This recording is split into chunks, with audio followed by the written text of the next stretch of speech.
Des sommets éternellement enneigés et des clochers d'église assurément différents de nos villages. Bienvenue en Autriche, bienvenue dans le land du Vorarlberg, à l'est du pays.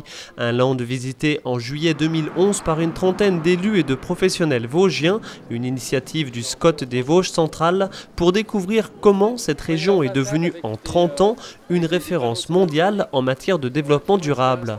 Une région qui, d'une façon globale, prévoit d'ici 2050 de consommer 5 fois moins d'énergie. Leur objectif pour y arriver, ce n'est pas de trouver systématiquement des énergies de substitution. Donc le pari qui est fait, c'est la diminution de la consommation d'une façon générale, tant dans les bâtiments que dans le mode de vie à tout point de vue, et que tout est imaginé, y compris dans l'alimentation en filière courte. Dans le transport déplacé, les modes de déplacement doux sont privilégiés, et dans la construction, alors là c'est le nec plus ultra de la basse consommation et même du bâtiment passif, peut-être même jusqu'au bâtiment énergie positive. Mais on voit que c'est une véritable culture qui s'est développée ici. Une véritable culture donc initiée dans les années 70 par des architectes avant-gardistes, rejoints par des maîtres d'œuvre et des artisans, puis par toute une région, des citoyens aux décideurs politiques. Exemple ici avec cette mairie, une construction en bois de 4 étages qui héberge les bureaux de la commune, une crèche, une maternelle ainsi qu'une supérette. Le bâtiment est bien sûr très économe en énergie, seulement 9 kWh du mètre carré par an. Quant au bois utilisé, y compris pour la cage d'ascenseur, il a été coupé et scié à moins de 8 km et surtout n'a subi aucun traitement, du bois brut. Difficile pour une commune vosgienne de construire un tel bâtiment, mais la réglementation, par exemple celle des marchés publics, évolue et semble aller dans le bon sens. En fait, à la base, c'était pas possible de réaliser ce bâtiment de 4 étages en bois parce qu'il y a la réglementation incendie du Vorarlberg ne le permettait pas.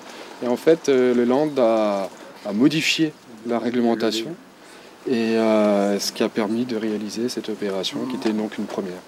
On sait très bien que pour isoler les bâtiments existants, ce qui est le principal enjeu de la baisse de la consommation d'énergie, on a été obligé de modifier les règles d'urbanisme, puisque en isolant par l'extérieur, on a des débordements sur la voie publique, on a des problèmes de prospects, et ça c'est déjà prévu dans nos textes, hein. C'est déjà modifié, mais il est évident que plus on avancera, et plus on se rendra compte qu'il faudra adapter des modifications le règlement de l'urbanisme.